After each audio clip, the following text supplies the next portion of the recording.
Good evening, I'm Katerina Georgieva. Thanks for joining us. It is election night. We've got full coverage leading up to the results, a competitive race for mayor in Windsor, and the promise of at least 2 new people elected to council. And there is still time to make your voices heard. In Windsor, the polls close at 8 o'clock. If you're in line at that time, you do still get to vote. That's the way it works. Bring your voting card if you want. It should have come in the mail, but if it did not, you can call 311 to find out your polling station, and you can also type your address on the city's website to find out. And if you're still trying to make a decision on who to vote for, we have you covered on our website with candidate profiles. And we're also voting during a pandemic. And today, healthcare workers, once again, they're stepping up to make sure that seniors in long-term care and retirement homes in quarantine can still vote. There are outbreaks at 5 homes that also have polling stations. So Windsor's city clerk has had staff swear an oath that lets them assist residents by bringing the ballots directly to them using a secrecy sleeve. And these special safety protocols are only happening in 5 of the 104 polls in the city. Tonight, Windsor's mayoral seat is up for grabs, and the CBC's Jennifer LaGrassa is live now at the Fogler, which is where the winner of the mayoral race will be making a speech later tonight once the results are in.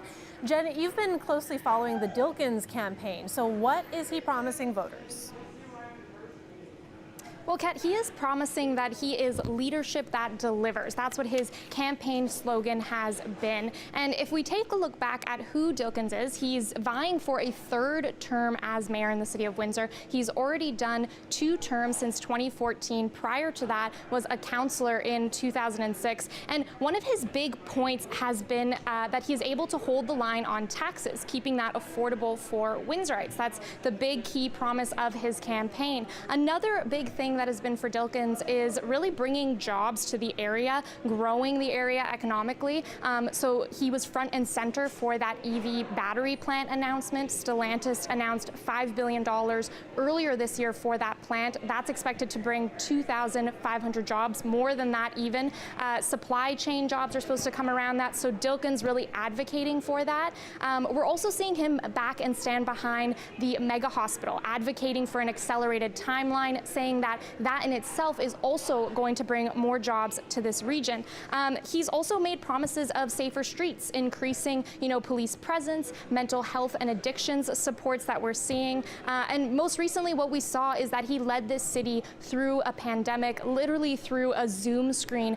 In the beginning, he was criticized for Transit Windsor. He suspended those services. He said that was to save lives, but people critiqued him heavily on not prioritizing transit. And then what we also saw was him speaking on a federal level, advocating for Windsor to really get funding following those Ambassador Bridge protests, the blockade that took place. So really, we've seen him do a lot in recent years, and it's really going to be up to voters tonight if they choose to go with him. And Jen, there's obviously a lot on the table. How is his campaign team feeling today? Well, they tell me that they are hopeful that it's been a very long but a good campaign, that Dilkens has promised to stick by his track record, and that's what he's really pushing and promoting. They said that they've had a lot of volunteers out there throughout the campaign. Hundreds came out just today to really push the need to vote. And as you mentioned earlier, Kat, I'm here at Fogler Furland. This is the city's watch party. It's a little quiet right now, but we're expecting it to get a little bit busier. This opens to the public at 7:30. I will be here watching to see who gets elected as mayor, and we'll see that speech a little bit later on. Kat. Thanks for this, Jen. CBC's Jennifer LaGrassa live at the Fogler tonight. And Dale Molnar is over at the campaign office of mayoral candidate Chris Holt. The office is on Sandwich Street, right next to the Dominion House Tavern. Dale is with us live now. Dale, what's the mood like over there? Well, it's pretty good here. I can smell the election night pizza right here. People are, look at that. They're scooping it up right now as we speak. Chris Holt was here just a few minutes ago delivering that, having some last words with the volunteers here. He's got 300 or more volunteers that have swept around across the city trying to get the vote out for him. That's what they're doing right now. They're on the phones. They're trying to get the vote out at the last minute, seeing if everybody needs a ride. Holt is out going to his different volunteer hubs right now. Bringing out some paperwork and making sure everything's running smoothly. Holt's 54 years old. As you know, he's been a two-term city councilor in Ward 4. He's a skilled trades worker at Ford. He is married with two children. His wife Nancy and Olivia and Logan are his kids. And of course, a lot of the things he's been promoting during this campaign, he says he promises to bring 25,000 new homes over the next 10 years if he is elected, and an emergency room for mental health patients in downtown Windsor. Now, obviously, it's an uphill battle to unseat the incumbent. If he wins tonight, he's going to make a bit of history here in Windsor, because no one has unseated the incumbent since 1974, when Bert Weeks defeated Frank Wansborough. So it could be a very interesting evening. It's been one of the more contentious, hard-fought battles between two mayoral candidates that I've seen in a long time. So, Kat, it should be pretty interesting. Definitely, and of course that's what Holt is hoping for, to unseat Dilkens. But Holt is also giving up his seat in Ward 4 as councillor in order to run in this race. What would that mean for the city if he doesn't become mayor? Yeah, so I mean, there's a lot of really good people running in Ward 4, and it's really hard to tell, I think, who the next Ward 4 councillor is going to be. But Reno Bordelin is also not running in Ward 3. So Reno and Chris Holt have been on part of a team that has not necessarily always voted with the mayor. So it'll be interesting to see if we're going to see the 6-5 splits anymore, or it might be 8-3, or even, or whatever. We're going to see whether or not we're going to have Reno and Chris 2.0 in 3 and 4, or if it'll be somebody totally different. Right, Kat? Thanks for this, Dale. CBC's Dale Molnar live from the Chris Holt headquarters tonight. And Windsorites are hitting the polls, not just to have their voices heard in the mayoral race, but also to have their say on who should fill out the 10 seats on council. Stacey Janser is live in studio to break this down for us. Stacey, what are the races to watch for tonight? Well, Kat, Ward 3 and 4, like you heard from Dale, will have a new councillor. We have Ward 3, that was Reno Borderland. 9 people are running for that seat. The most candidates in this election. That ward represents most of the downtown core, and there's some familiar names. Helmi Sharif and Angela Fitzpatrick ran for the seat in the last election, and there's many new faces. You have Brian Yeomans, he's the board chair for the downtown BIA, and Ronaldo Agostino is a local restaurant owner. Others running include a fitness specialist, a retired worker, and an entrepreneur. Meanwhile, Ward 4's councillor, Ward 4's councillor, which was Chris Holt, who's running for mayor. There's 8 people vying for that position. Some are familiar names. You have Matt Marchand. He ran for mayor in the last election. First-time candidates like Kristen Tsiapas and Jake Rondot. Eddie Haddad, a local realtor, is also running. There's also a former 89X DJ, a retired architect, business owner, and a former federal candidate for the Green Party. Lastly, Ward 7 is also a race to watch. The incumbent Jeevan Gill won the seat in a by-election. He's running against the youngest person running in Windsor's election, Sydney Brouillard-Coyle, Greg LeMay, who ran for the seat in the by-election, Sophia Sivo, and Angelo Margiani, who also ran for that seat 3 times. And I'll be here watching the races and more. We'll have all those results tonight on our special, which starts at 8. Okay? Thanks, Stacey. CBC's Stacey Janser, and apologies about the technical issues there. We had a bit of a mic issue, but we got Stacey back. Too young to vote, but they're ready when the day comes. Students at one Windsor High School are voting as part of the Student Vote program. 1,500 schools across Ontario are participating in this year's municipal elections. And as TJ Deere shows us, the students are interested in voting. Come on in. Welcome. Students in 6 classes at Catholic Central High School participated in a mock election. Its goals are to get students involved in politics at all levels and stay informed about the biggest issues. I think it's really important for students to get involved in politics so that we can make bigger changes for future generations. It helps the students know more about Canada government. A lot of them don't care about it and enough to do this stuff, so they should really care about it because every vote counts. The Student Vote program is designed to simulate a real election campaign, but for students in grades 4 to 12 who can't yet vote. Some of them might be things like a lack of interest or knowledge in politics, or even the feeling that their voice as youth doesn't matter to them. So by giving them this sense of agency and ownership and empowerment, it shows them that the voting process is not as intimidating as it might seem. Some students were acting as elections officials, and 2 of them found it to be a difficult job. I don't know how people are able to do it for millions, and yet we couldn't do it for a class, less than a class. I couldn't do like the multitasking very fast. I did do a great job, but I know I still struggled with the signature and namings. Paul Persa is the organizer of the Student Vote program at Catholic Central. He feels it's important for students to think about voting when they're eligible. It's part of my civic duty and part of my job as a teacher to educate the students in it, and it's just a natural progression to do that. I get them probably before they're actually able to vote, but once I get them thinking about some of the issues, maybe later on they will become voting. It's pretty disappointing that the voter turnout's having these days, so we're trying to maybe increase that a little bit. Catholic Central's results will be released after 8 p.m. tonight, just as the polls close in the real election. TJ Deere, CBC News, Windsor. The Black Council of Windsor-Essex has been pushing for meaningful change in the city when it comes to addressing anti-Black racism. For more on that, I spoke with the group's chair, Leslie McCurdy. I asked her what she wants out of this next council. There are some things that are really important to the Black community that seem to be overlooked. For instance, the old arena and the area surrounding it, which at one time was the middle of the Black community. Doing something that would be beneficial to the community as far as bringing economic stimulus and possibly provide jobs is something that the Black community would like to see happen there. Again, in the administration, doing some work to really look at anti-Black racism training and development. And the thing is, I understand that people don't like to think of themselves as racist. Nobody does. But the very root of our society is racist, in that we live within a culture that has grown from stealing land from a group of people by committing genocide and developing that land by stealing people and forcing them into labor. And that's the root of our whole society. And everything stems from that. And that's a racist inception. So, I mean, even Black people are racist because we all learn it. I mean, that's how deep it is. So we need to have an administration that is at least willing to honestly go through the work of learning about that and taking it into consideration when they make choices about doing things.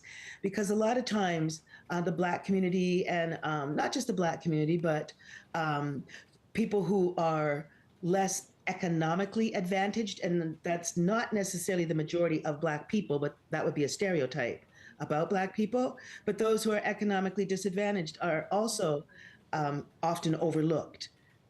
Sometimes I wonder when there's a phrase that I've heard, taxpayers first. Sometimes I wonder exactly what that means, because there are people in our community who, for various reasons, don't pay taxes, but their needs are just as important, and in some cases even more so.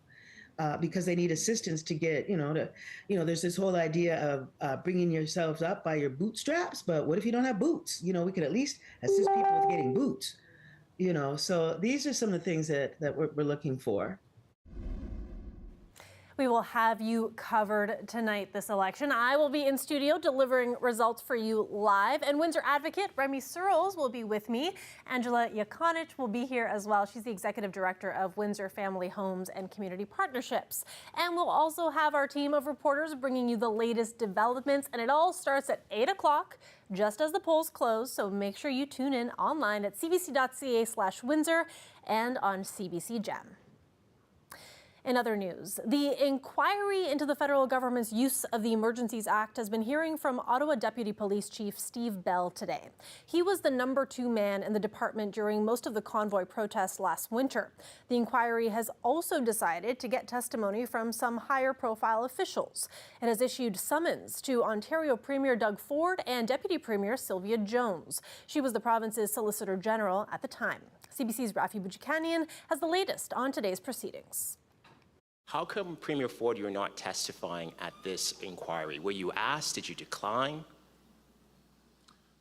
I have not been asked. We have top officials from the OPP that were running the operation with conjunction with municipal police agencies and the RCMP. Our police did an incredible job Last week, only one of these two men knew taking the stand at the Public Order Emergencies Commission is in their near future. But today, the commission changed all that, saying in a letter it asked both Ford and Deputy Premier Sylvia Jones for an interview in September. That request was refused, then requested them to testify voluntarily, shut down again for the moment by the government. Now they've issued a summons for the two. All this while the commission hears Ottawa police had yet another warning about protesters plotting a long-term stay, their own. The plans for departing Ottawa was something that was a concern and was identified. Internal documents told leaders the convoy will be able to stop and shut down movement if they so desire, and convoy members appear to be stocking up on food and supplies, which would indicate that they have long-term plans to stay in Ottawa. But today the force's number 2 man during much of the protest said leadership took that to mean only a small number of the thousands of demonstrators would remain past that first weekend. Given that these convoy participants had driven across the country for more than a week, wouldn't it make sense that they might want to stay for a little longer than a weekend in Ottawa? So I think that's an inference we would now make. No doubt questions that will pop up again when former Police Chief Peter Slowly is expected to testify on Friday.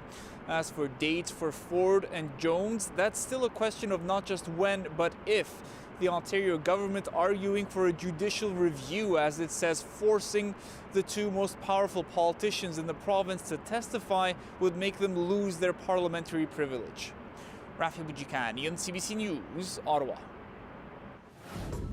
Let's take a live look outside there. It's a little gray right now, but we had a gorgeous day earlier on this election Monday. Josiah Sinanen will be here after the break with a look at the week ahead. Stay with us.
It is time now for a look at our weather forecast, and for that, I've got Josiah sitting in with us. Hello.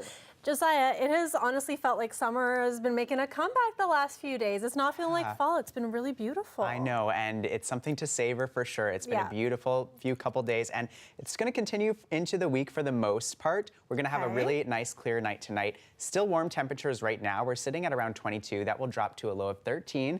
Tomorrow, another high of 22 with some cloud cover coming in overnight.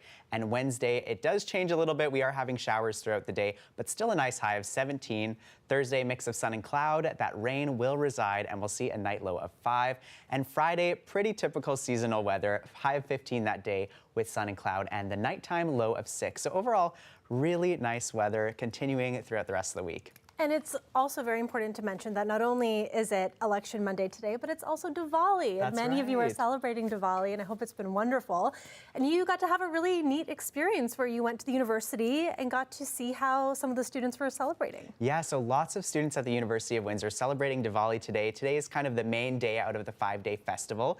And today was a day that was important for the students at U Windsor because they got to light the diyas. So these little clay pots represent a new beginning, a fresh start, and light prevailing in darkness. So really, really sweet. These are some of the students at the Belonging, Inclusivity, Diversity, and Equity Institute. So you see Anumita Jain, Udit Thakur, and Herschel Pinto, who I spoke to on Afternoon Drive. We had a great chat, and they shared with me some beautiful facts about the holiday. They say that it's a unifying day for multiple religions, and for many, it's like a new year. So really wonderful chat with them, and great to see that beautiful artistry and just the community coming together. So you can hear that online, actually, at the Afternoon Drive website. Awesome, and we've been lucky.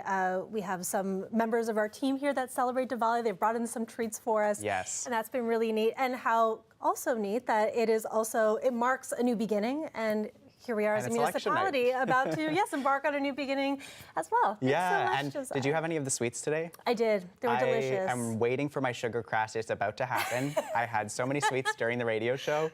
So, so watch out. Okay, well, good to, I hope I don't have a crash coming soon because I also you have to stay on indulged. much longer. Exactly. Yeah. Thank you so much, Josiah. Yeah, Kat, no problem. Anytime. We'll have some more news updates for you right after the break. Stay with us.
Welcome back. The Federal Competition Bureau is launching a study into the grocery business.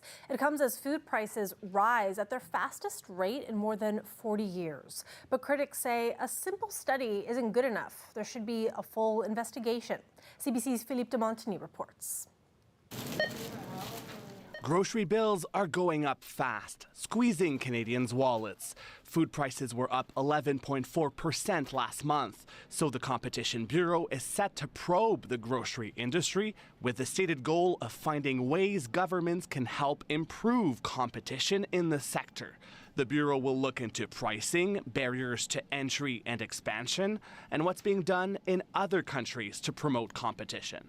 What is surprising to me, frankly, is that the mandate does not include the relationship between retailers and suppliers. Explicitly says that they are not looking at that. Now, this isn't an investigation. It's not in reaction to a specific allegation of wrongdoing. A study doesn't have the same teeth as an investigation like the one we saw looking into the price fixing of bread a few years ago. Stakeholders in this case provide information on a voluntary basis. Studying doesn't really help. You know what needs to happen is happen now is the price reduction. And negotiations and talking to the agricultural sector and saying, hey, you know, just the basic necessities need to be brought down. They're always studying something and nothing ever changes, so, you know, big deal. But yeah, something's got to give. Earlier this month, the House of Commons Agriculture Committee voted to investigate food prices. All parties also voted unanimously in favor of an NDP motion calling on the government to tackle corporate greed in the grocery sector. The Competition Bureau will provide a series of recommendations for the federal government in its final report, which it plans to publish in June. Philippe de Montigny, CBC News, Toronto. In international news, Rishi Sunak will be Britain's next Prime Minister. He won the leadership of the ruling Conservative Party today by default. That automatically gives him the country's top job. It is the greatest privilege of my life to be able to serve the party I love and give back to the country I owe so much to. Sunak was greeted by his colleagues after being declared winner. His only rival in the leadership race withdrew at the last minute. He will be Britain's third prime minister in just 2 months. His predecessor, Liz Truss, resigned after her economic plan sent financial markets into a downward spiral. Rishi Sunak, whose parents are African-born Hindus, will be the first person of color to occupy 10 Downing Street. He will become prime minister after meeting with King Charles. That is it for now, but check back in on our website tonight. We've got an election special dedicated to the results. We're going to have you covered tonight. I will be in studio delivering results for you live, and I will have Windsor advocate Remy Searles with me. Angela Yakonich will be here as well. She is the executive director of Windsor Family Homes and Community Partnerships. And we will also have a team of reporters bringing you the latest developments, and it starts at 8 o'clock just as the polls close. So make sure you tune in online at cbc.ca/Windsor and on CBC Gem. And of course, our coverage will continue into tomorrow morning. Nav Nanwal will have you covered on CBC Windsor Morning. That starts at 6:10 a.m. And again, we will keep updating our website, cbc.ca/Windsor, as those results keep trickling in. But I look forward to seeing you back here at 8 o'clock. Thanks. See you soon.